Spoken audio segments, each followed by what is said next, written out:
He's a senior fellow and military expert at Defense Priorities. Good to have you with us. So far, Israel, we've seen this massive bombing campaign along with the full-on siege of Gaza. How do you assess the response so far? And do you think Israel's doing enough to minimize civilian casualties and adhere to international law? Well, that's a big question, and a lot of people have different views on that.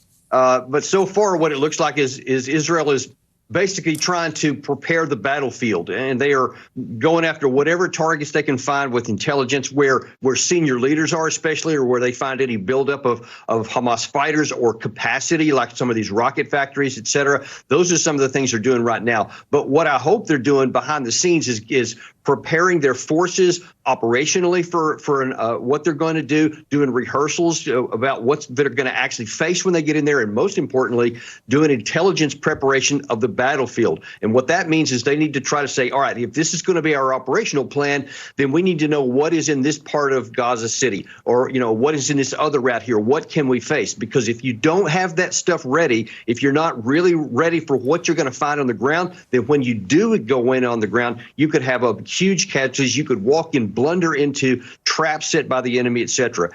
We have some experience with this just recently when in Raqqa in 2017 and Mosul in 2016, when those big battles for those cities took place, it took months of preparations before the forces went in there. And I think that you're going to see some more delay from the Israeli Defense Forces. They don't want to rush to failure. Ahead of this expected ground battle, we've been talking so much about the humanitarian corridors. Why has it been so tough for Secretary Blinken in the U.S. to get these humanitarian corridors open?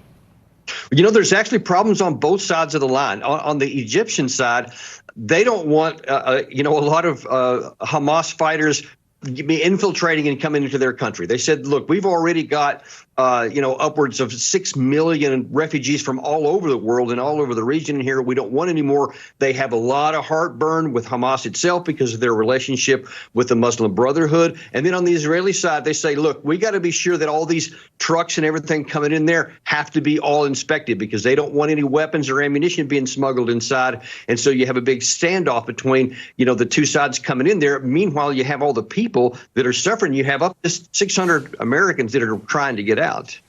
Lieutenant Colonel, real quick, NBC News has learned from a defense official that 2,000 U.S. troops have been told to prepare to deploy to the region in support of Israel.